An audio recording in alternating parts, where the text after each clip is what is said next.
Okay student, so let us look at this DI set. पहले देखिए मैं आपको चार्ट समझा देता हूँ। दो तरह के चार्ट हैं यहाँ पर। पाई चार्ट की अगर बात करें तो उसमें हमें बताया हुआ कि 6 तरह के स्टोर्स हैं, ABCDEF।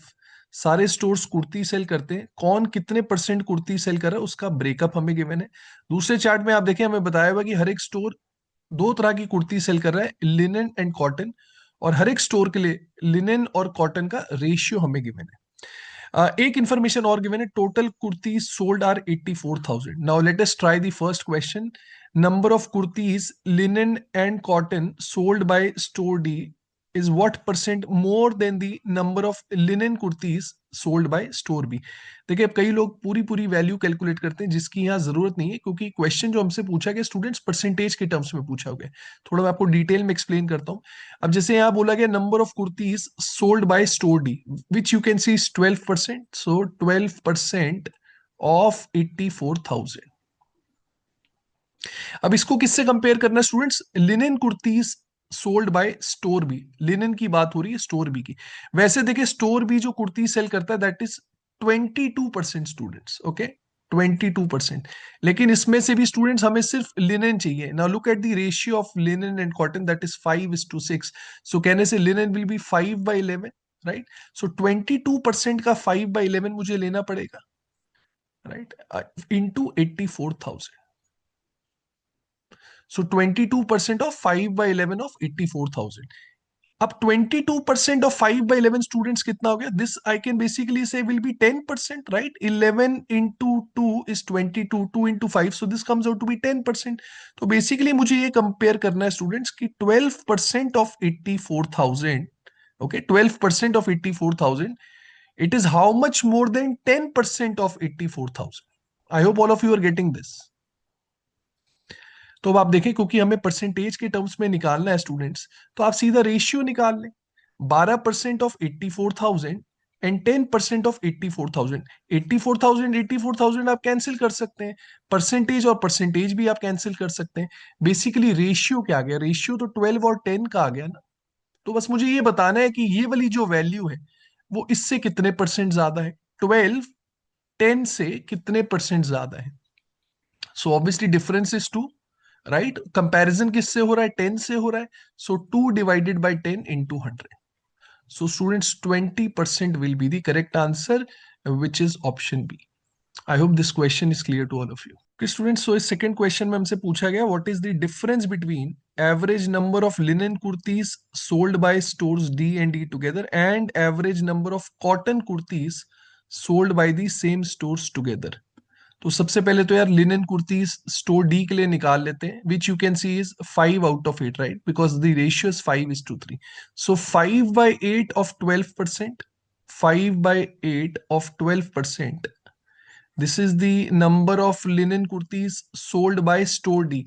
और ऐसे ही linen kurtis sold by store E will be, you can see ratio is 4:3। So 4/7 of 28%, 4/7 of 28%।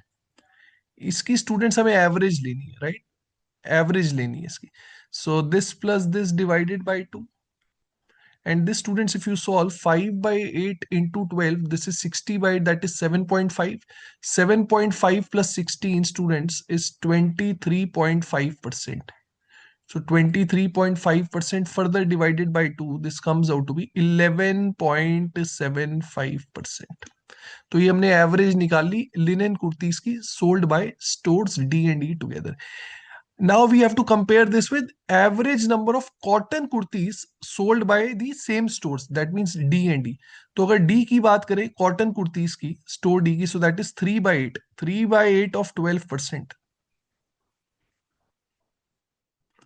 And cotton kurtis sold by store E students, that will be 3/7 of 28%।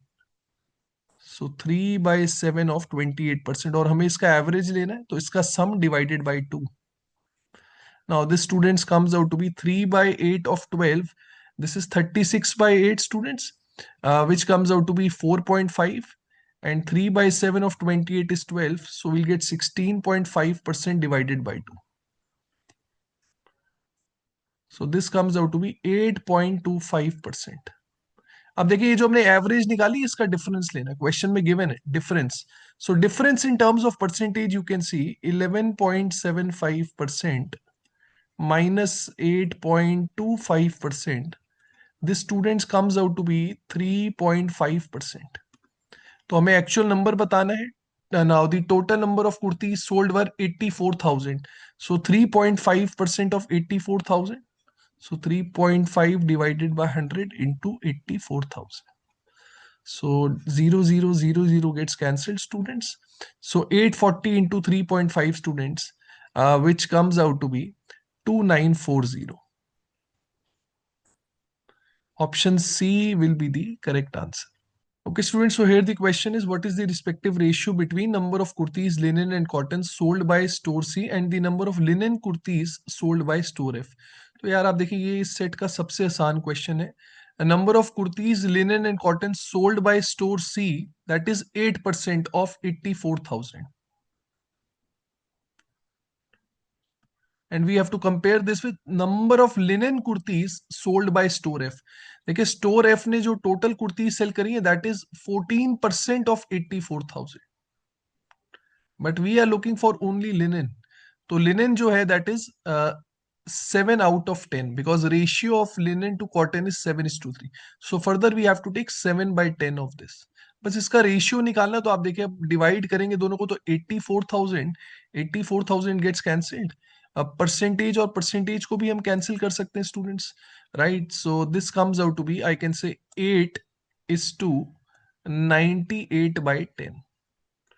98/10 students, I can write it as 49/5. So which comes out to be 40:49.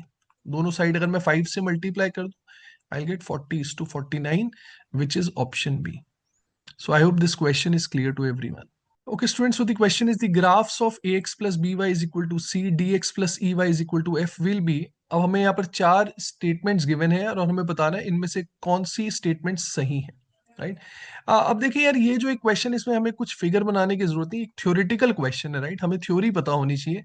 अब देखिए पहला statement है parallel if the system has no solution. और देखिए हम सबको पता ही है कि अगर दो लाइंस है स्टूडेंट्स, राइट, और दोनों लाइंस एक दूसरे के पैरेलल है, इसका मतलब है they are never going to meet. And if they are never going to meet, that means they will have no solution. तो हमारी जो स्टेटमेंट ए है students, that is definitely correct. अब क्योंकि स्टेटमेंट ए करेक्ट है, तो आप देखिए स्टेटमेंट ए करेक्ट किस किस ऑप्शन में गिवन है, तो या तो मेरा आंसर ऑप्शन ए होगा या मेरा आंसर ऑप्शन सी होगा। अब अगर स्टेटमेंट बी की बात करें, स्टेटमेंट बी में लिखा है the lines are coincident if the system has finite number of solutions.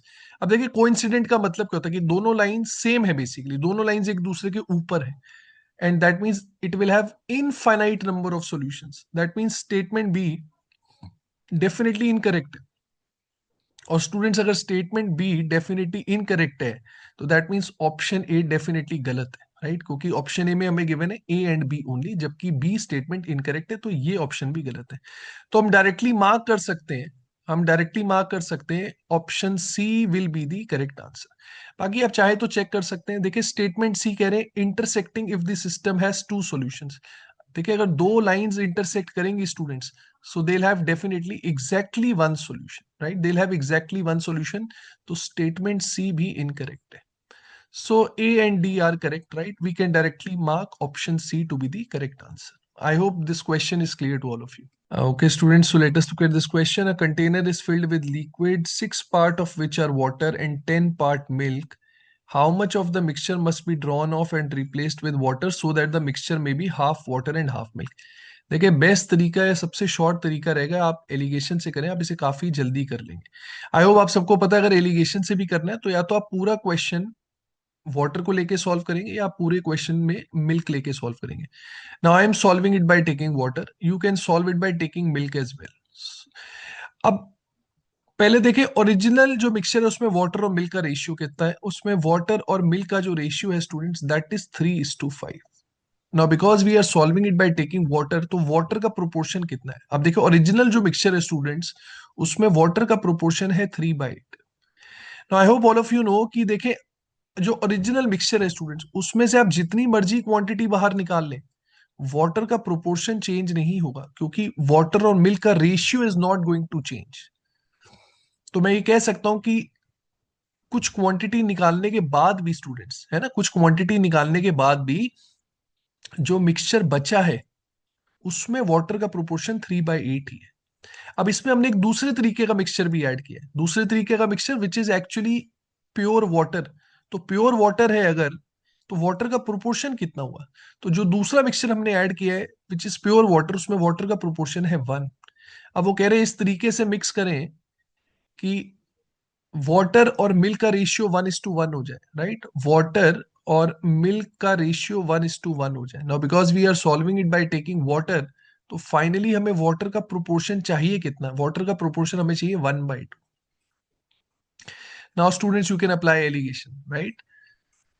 सो 1 और 1/2 का डिफरेंस, 1 और 1/2 का डिफरेंस इज 1/2। 1/2 में से अगर 3/8 को आप माइनस करें, 1/2 इज एक्चुअली 4/8, है ना? तो 4/8 माइनस 3/8 आई कैन से is 1/8। Now students this ratio 1/2 is to 1/8 is actually 4:1। Now I hope all of you know what is the meaning of 4:1 here. देखिए 4:1 का मतलब है स्टूडेंट्स कि जिस मिक्सचर में जिस मिक्सचर में वाटर का प्रोपोर्शन 3/8 है ना, जिस मिक्सचर में वाटर का प्रोपोर्शन 3/8 है, उसके 4 पार्ट्स लेने हैं। और स्टूडेंट्स जो प्योर वाटर है उसका आपने एक पार्ट लेना है। तो बेसिकली आप खुद सोचिए ये प्योर वाटर क्या है? ये प्योर वाटर वही क्वांटिटी है ना जो हमने रिप्लेस करी है। So basically we are replacing 1 part out of total of 5 parts. मतलब एक्चुअल में अगर 5 पार्ट थे स्टूडेंट्स, तो उसमें से एक पार्ट को हटा के हमने उसकी जगह प्योर वाटर डाला है। So answer will be 1/5। 1/5 mixture will be replaced. So option C will be the correct answer. I hope it is clear to all of you. Okay, students, so let us look at this question. There are two numbers which are greater than 21 and their LCM and HCF are 3003 and 21 respectively. What is the sum of these numbers? देखिए HCF 21 है, इसका मतलब है कि दोनों number 21 से divide होंगे, right? क्योंकि 21 हाईएस्ट कॉमन फैक्टर है, मतलब दोनों नंबर हम कह सकते हैं 21 के मल्टीपल है। तो पहले वाले नंबर को मैंने मान लिया है 21x, दूसरे वाले नंबर को मैंने मान लिया 21y। क्योंकि 21 HCF है, that mean students very important, x और y में कुछ भी कॉमन नहीं होना चाहिए। x and y they should be coprime to each other. Very very very important. अब अगर एलसीएम की बात करें स्टूडेंट्स, तो 21x एंड 21y, इन दो नंबर्स का अगर एलसीएम निकालना हो तो एलसीएम क्या हो जाएगा? 21 टाइम्स एक्स वाई, ये एलसीएम हो जाएगा। और इसकी वैल्यू स्टूडेंट्स हमें गिवन है 3003। तो यहां से मैं स्टूडेंट्स x इंटू वाई की वैल्यू निकाल सकता हूँ। x इंटू वाई कितना हो जाएगा? 3003 divided by 21। 21 into 1 is 21। we'll be left with 990 आ जाएगा। 21 into 4 is 84। we'll be left with 663। 21 into 3 is 63। तो x into y स्टूडेंट्स 143 आ गया। अब देखिए दो चीजों को मल्टीप्लाई करके 143 आ रहा है। तो अब दो चीजों को मल्टीप्लाई करके 143 कैसे कैसे आ सकता है? एक तरीका students 1 into 143 and another way is 11 into 13। Now there is no other way. अब देखिए अगर मैं इस केस की बात करूं कि मान लो मैंने x को 1 पुट कर दिया और y को 143 पुट कर दिया, यहां से मैं ओरिजिनल नंबर्स निकाल सकता हूं। मेरे ओरिजिनल नंबर है 21x and 21y, but if I put x as 1 students, तो x एज 1 अगर पुट करूंगा तो ये नंबर 21 हो जाएगा, और y को 143 पुट करूंगा तो ये 21 इंटू 143 हो जाएगा। तो ये मेरे पास दो नंबर्स आ जाएंगे, लेकिन क्वेश्चन में हमें गिवन है there are two numbers which are greater than 21। तो यार ये वाला केस इनवैलिड होगा, क्योंकि फिर एक नंबर की वैल्यू 21 हो जाएगी, जो कि पॉसिबल नहीं है। So the only possible case is 11 into 13। Mind you 11 और 13 एक्स और वाई की वैल्यू, ओरिजिनल नंबर्स है 21x 21y। तो एक नंबर हो जाएगा स्टूडेंट्स 21 इंटू 11, दूसरा नंबर हो जाएगा 21 into 13। Now 21 into 11 students, this comes out to be 231 and 21 into 13 comes out to be 273। ये दो नंबर्स आ गए हमारे पास, इसका सम पूछा गया है, let's add them. So students will get 504।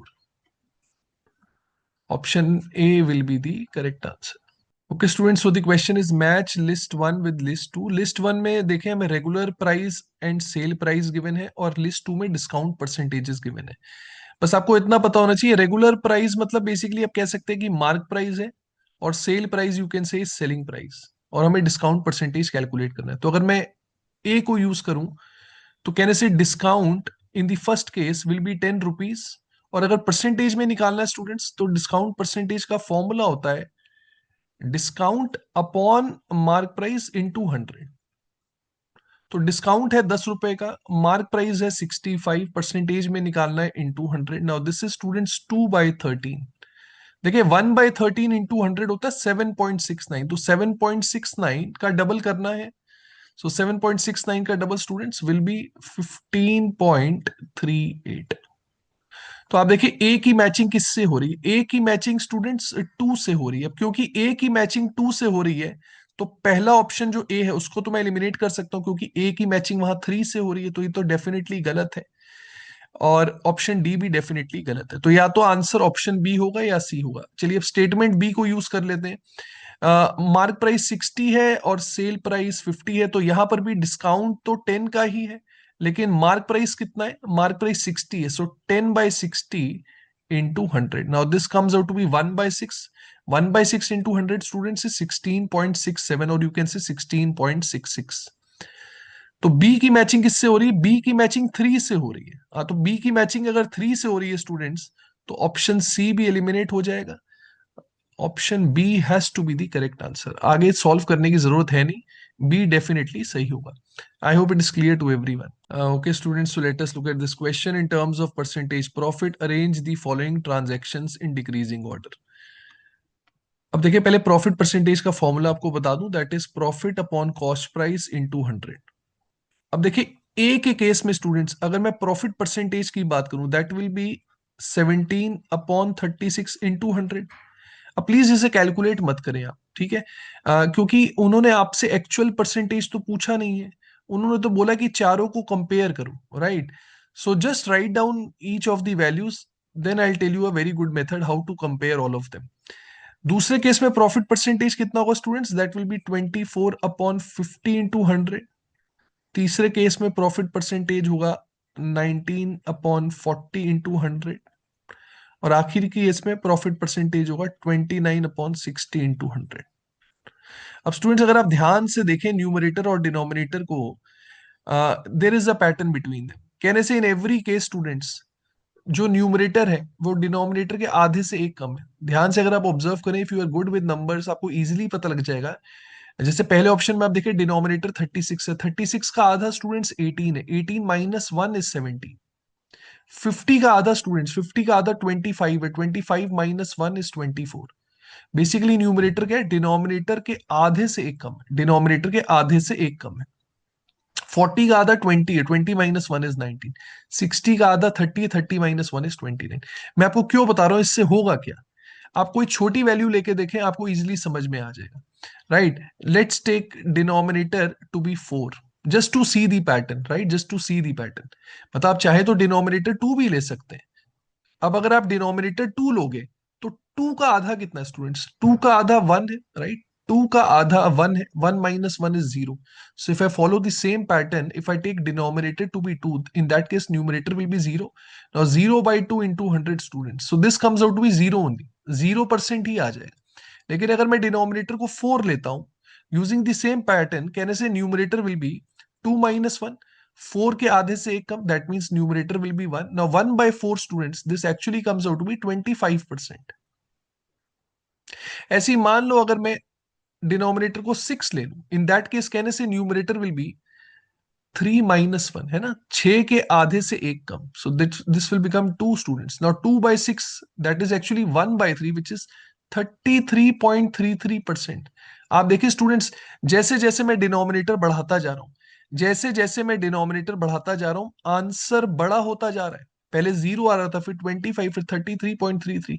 तो just look at the denominators, bigger the denominator, bigger the denominator bigger will be the answer. हमें डिक्रीजिंग ऑर्डर में अरेंज करना है, तो सबसे पहले क्या आएगा, 60 आएगा, दैट मींस डी सबसे पहले आएगा। देन कम्स 50, 50 वाला आ रहा है ऑप्शन बी में, so D will be greater than B, and then students comes C, and then comes A. So D is greater than B is greater than C is greater than A. This should be the correct answer, which is option B. So बहुत ही आसान method है. So if you're good with numbers, you could have solved this question very quickly. I hope ये question आप सबको clear है. Okay, students. So the question is: a glass jar contains one red, three green, two blue, and four yellow marbles. If a single marble is chosen, then match list one with list two. अब list one में students अगर आप पहली statement देखें, probability of a yellow marble, total marbles देखें कितने, total marbles are 10, उसमें से येलो कितने हैं, दैट इज 4. सो 4/10, मतलब स्टेटमेंट ए की जो मैचिंग है वो 4 से हो रही है. अब आप देखिए ए की मैचिंग 4 से हो रही है, तो ऑप्शन ए डेफिनेटली गलत है, ऑप्शन बी भी डेफिनेटली गलत है. तो अब या तो आंसर ऑप्शन सी है या ऑप्शन डी है. स्टेटमेंट बी चेक कर लेते हैं. Probability of a green marble, now there are 10 marbles out of which 3 are green, so probability of green will be 3/10. तो यार बी की जो मैचिंग हो रही है वो 1 से हो रही है. अब क्योंकि बी की मैचिंग 1 से हो रही है स्टूडेंट्स, तो D also is eliminated. Option C will be the correct answer. Okay, students, so let us look at this question. Ice cream completely filled in a cylinder of diameter 35 and height 32 is to be served by completely filling identical disposable cones of diameter 4 and height 7. Maximum number of cones that can be used in this way is.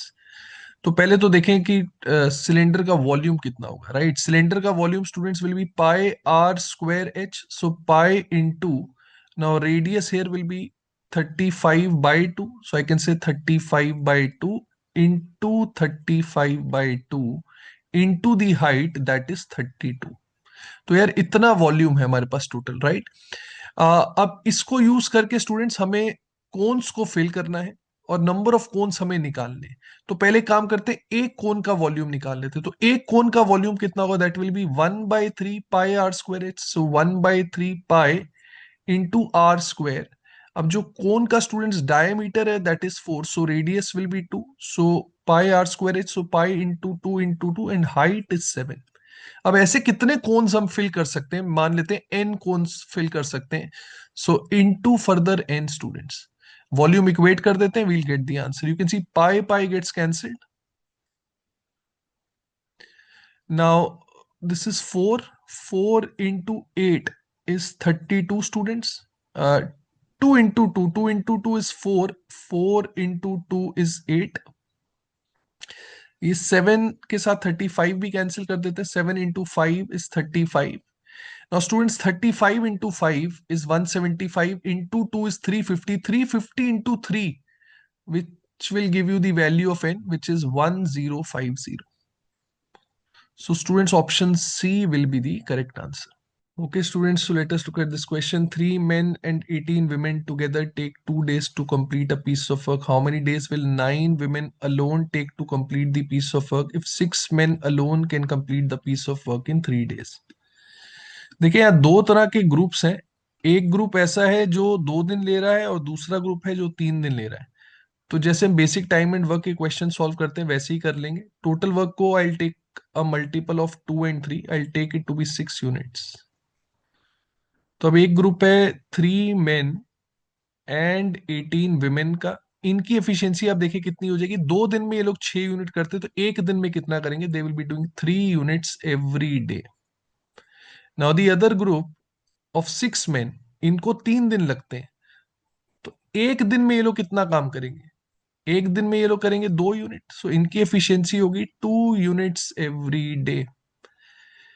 अब देखिए अगर 6 men 2 unit करते हैं students, अगर 6 men 2 unit करते हैं तो 3 men they will definitely be doing only 1 unit. तो यहां से आप देखें हमारे पास 18 women की एफिशिएंसी आ जाएगी. मैं यहां से कह सकता हूं कि 18 women they can do 2 units every day. Question में देखिए हमसे पूछा गया 9 women को कितना टाइम लगेगा. कहने से अगर 18 women 2 यूनिट करती हैं, that means 9 women I can say are doing 1 unit every day.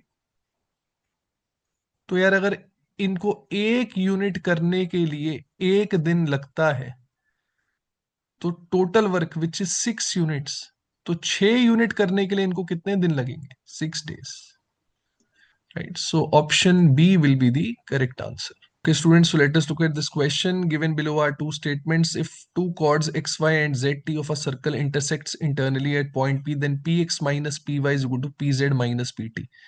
पहले ये देख लेते हैं स्टूडेंट्स, स्टेटमेंट वन सही है या नहीं है, राइट? वैसे देखिए स्टेटमेंट वन में जो गिवन है स्टूडेंट्स, ऐसी कोई थ्योरम होती नहीं है। लेकिन आप इससे फिगर बना के इजीली गलत प्रूफ कर सकते हैं। लेट से मैंने ये कॉर्ड बना दी, ये लेट से दूसरी कॉर्ड बना दी।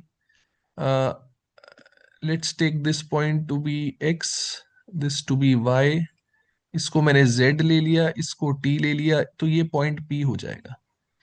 अब यहां में गिवन है px minus P Y is equal to P Z minus P T. आप देखिए px और py स्टूडेंट्स मैंने ऑलमोस्ट बराबर रखे हैं, तो कहने से कि px माइनस पी वाई तो मेरा जीरो आ रहा है। Is it equal to P Z minus P T? आप देखिए पी जेड और पी टी किसी भी एंगल से बराबर नहीं है students, right? That means P Z minus P T, ये जो है ये जीरो के बराबर तो आ नहीं रहा है। तो दैट मीन्स ये स्टेटमेंट जो है वो गलत है students, right? It is not definitely true. Now coming to statement two, if two chords x, y and z t of a circle intersect internally at point P, जो figure मैंने बनाई है इसी को यूज कर लेते हैं। तो वो कह रहे हैं पी एक्स जेड और P T Y triangle similar होंगे। तो पी एक्स जेड की बात हो रही है, तो एक काम करते हैं एक्स और जेड को ज्वाइन कर लेते हैं। तो ये जो ट्राइंगल है स्टूडेंट्स पी एक्स जेड, और टी और वाई को ज्वाइन कर लेते हैं P T Y, they are similar to each other. अब देखिए ये सिमिलर कैसे है, we can easily prove that. देखिए एक थ्योरम होती है, angle made by chord in the same segment are equal. Okay, angle made by chord in the same segment are equal to each other. अब देखिए अगर मैं z और y को स्टूडेंट्स ज्वाइन कर दूं, तो देखिए z और y, ये जो कॉर्ड है स्टूडेंट्स z और y, ये देखिए दो एंगल्स बना रही है। जेड वाई कॉर्ड जो है वो एक ये वाला एंगल बना रही है Z X Y, right? Z X Y. और यही जेड वाई कॉर्ड स्टूडेंट्स ये वाला एंगल भी बना रही है Z T Y. Basically students ये दोनों एंगल बराबर है। Angle made by chord in the same segment are equal. तो Z X Y and Z T Y students, they are equal.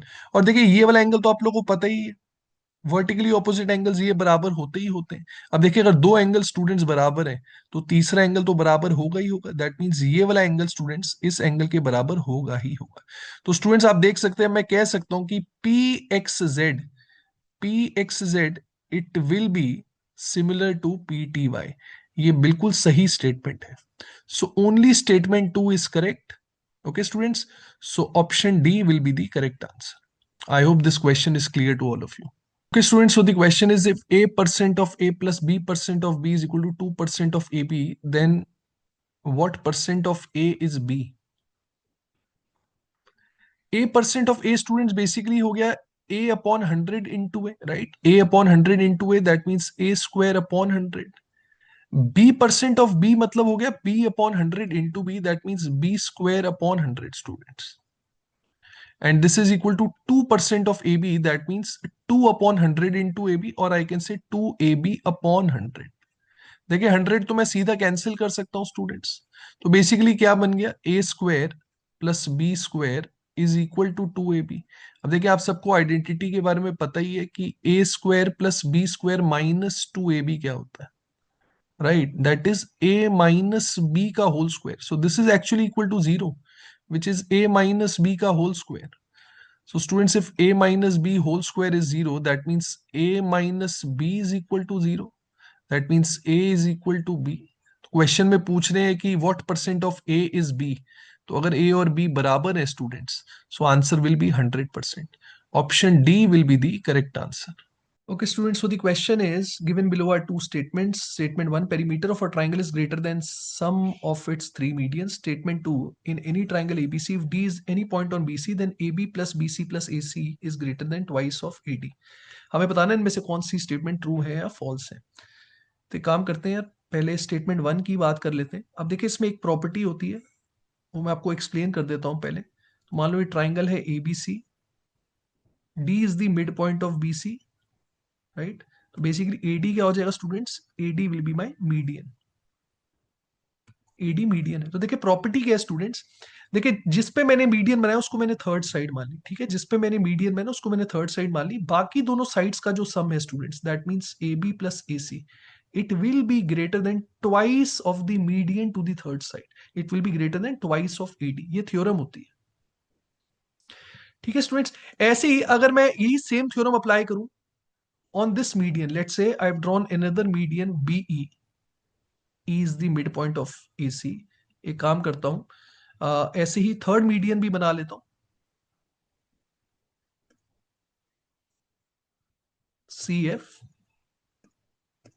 now F is the midpoint of AB, and students the theorem which I have used I'll use it again for the median BE, BE के लिए भी मैं यही property use कर रहा हूं students, so I can say AB plus BC now, AB plus BC, it will be greater than twice of the median, so twice of BE.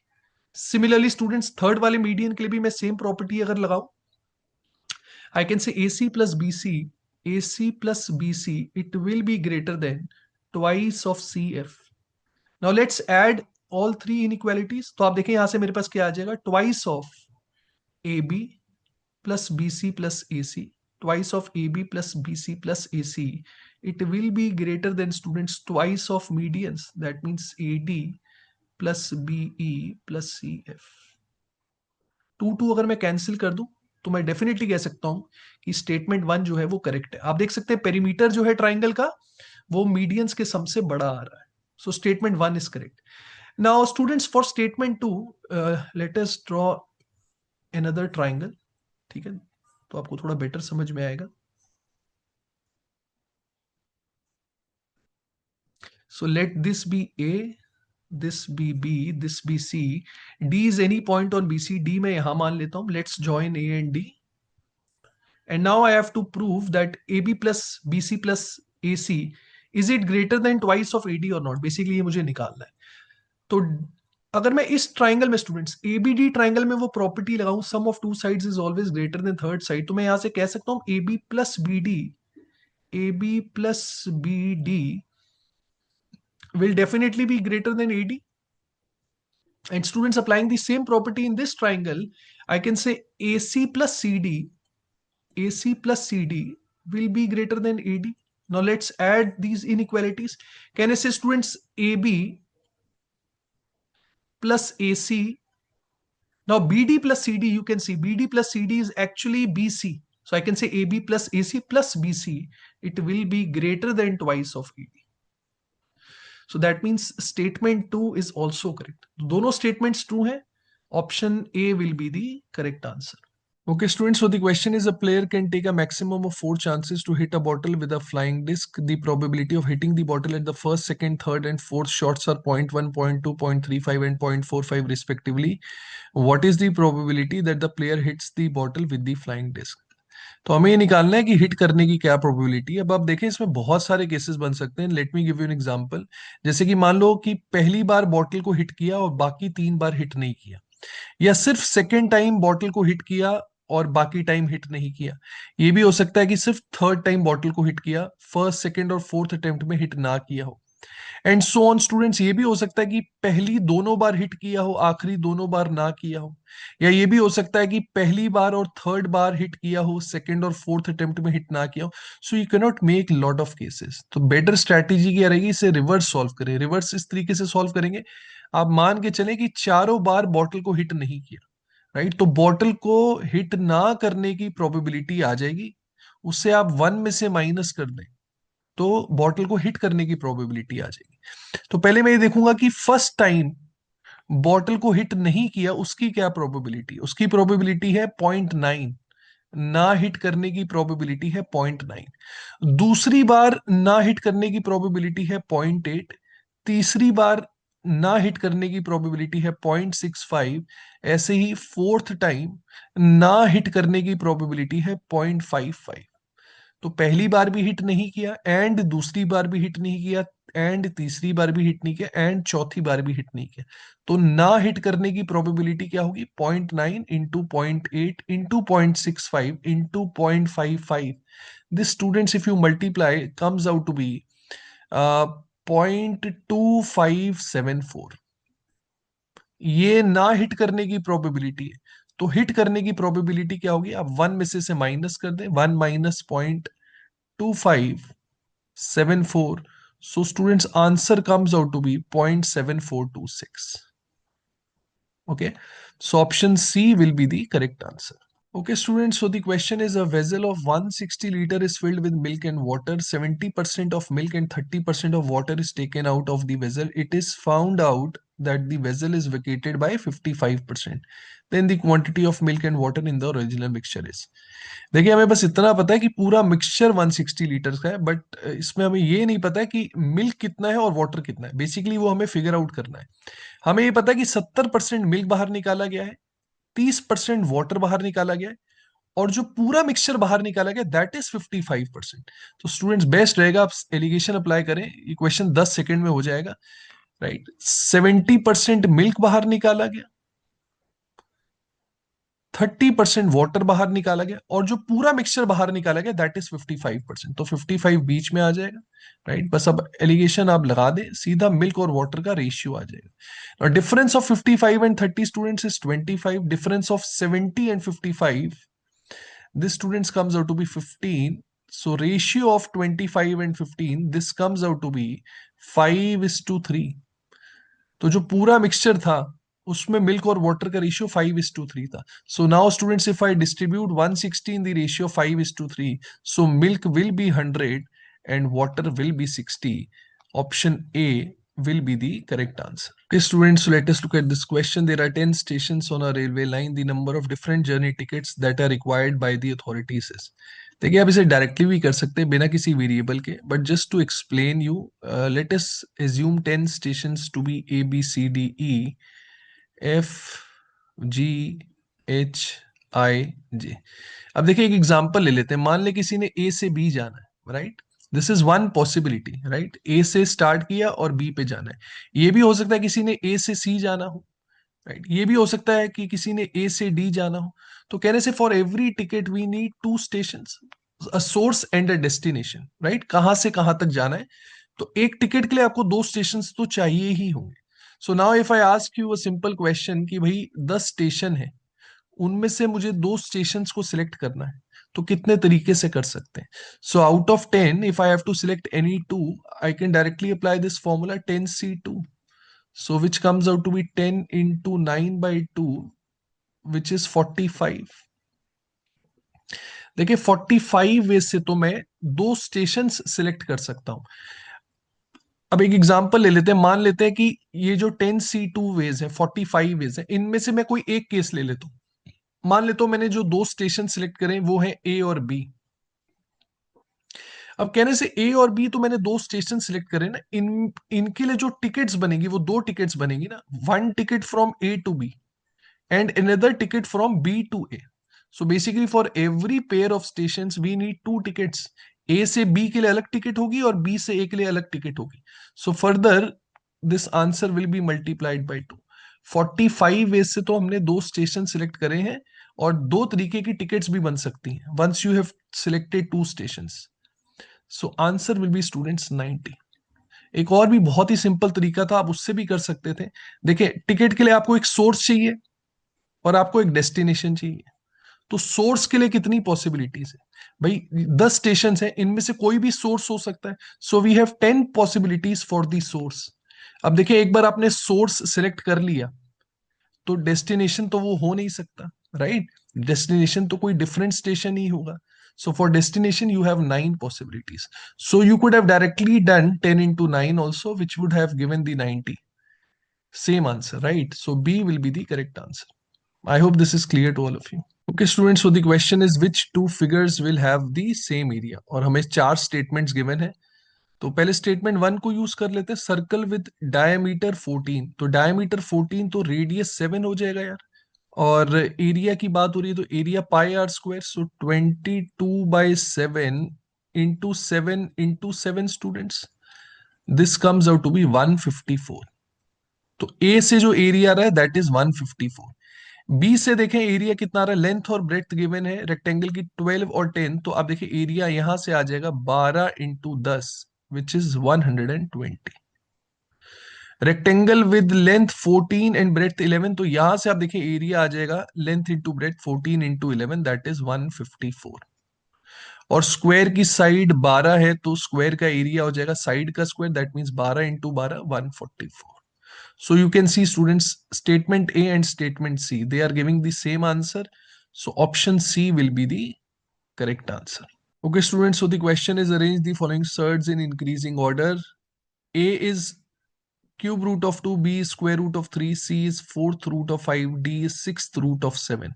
एक बार इनको लिख लेते हैं. तो A है 2 की पावर 1/3, B है 3 की पावर 1/2, C है 5 की पावर 1/4 और D है 7 की पावर 1/6. हमें बेसिकली इनको कंपेयर करना. अब देखिए कंपेयर करने का बेस्ट तरीका ये रहेगा, आप इनकी पावर्स में देखें डिनोमिनेटर में जो नंबर है, राइट, दैट इज 3 2 4 एंड 6. तो 3 2 4 और 6 का आप मल्टीपल ले लें. Smallest multiple is 12. इन सब की पावर्स को स्टूडेंट्स आप 12 से मल्टीप्लाई करते हैं.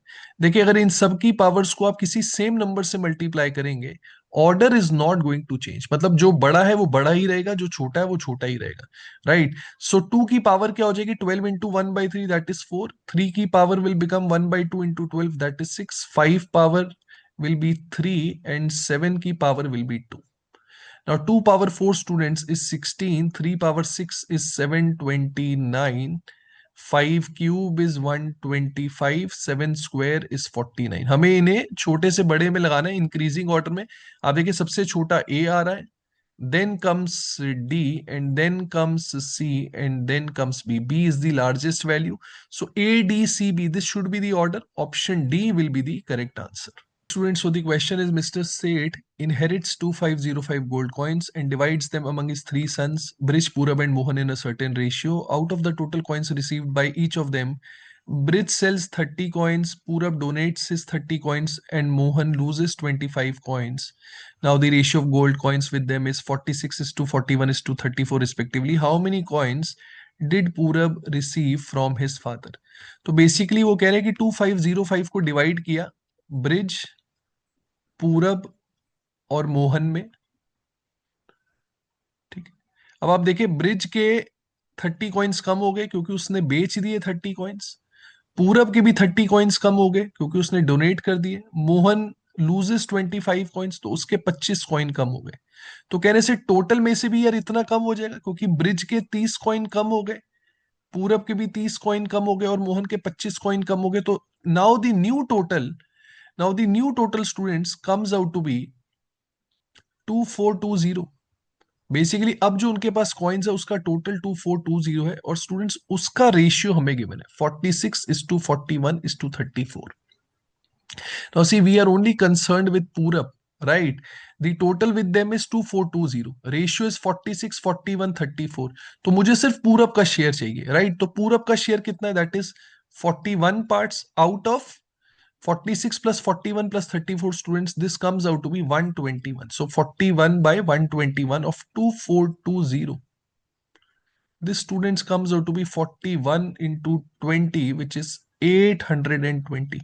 देखिए 820 पूरब का शेयर आया है. ये कब आया है? ये तब आया है जब पूरब ने अपने 30 कॉइन डोनेट किए हैं, देन 820 इज कमिंग.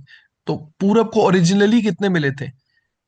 30 कम करने पे 820 है. That means 820 plus 30, 850 will be the correct answer, which is option D. I hope ये क्वेश्चन आप सबको क्लियर है.